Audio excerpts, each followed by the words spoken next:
Sir आप बता सकते हैं कि इस वक्त भलेसा के मुख्तलिफ मकामात पर मुसलसल बारिशें लगी हुई हैं, आवाम को जो परेशानी इस वक्त हो रही है उसके बारे में थोड़ा आप बताएं।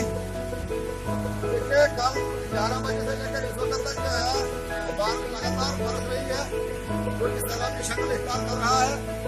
ये इस किस्म की बारिश है 1988 में भी आई थी, जिसमें काफी जानी और माली नुकसान भी हुआ था। कि इसमें तो मैं यही कहूँगा कि अल्लाह की कुछ मसलियत है, इसमें भी अल्लाह रहम करे कि 1988 का जैसे सैलाब जो है इस वक्त वो तो 10-12 दिन हो गए थे उसको इस किस्म का सैलाब। ये तो सिर्फ 11 बजे से शुरू है इस वक्त तक बारिश, ये तो पूरे जम्मू कश्मीर में इस किस्म की बारिश है।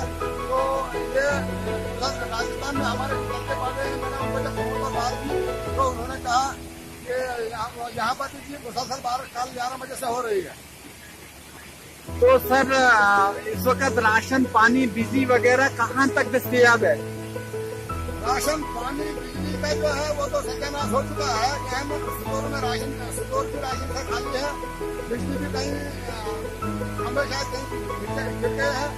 इसमें एडमिनिस्ट्रेशन का जो है बहुत सहयोग होना चाहिए था, लेकिन इस किस्म की कोई बात नहीं है। एडमिनिस्ट्रेशन से गुजारिश है कि वो सैलाब की सूरत हाल के लिए पूरे इलाके में अपने टीमों को रवाना करे ताकि कहीं जाने और माली नुकसान से बचा जा सके। तो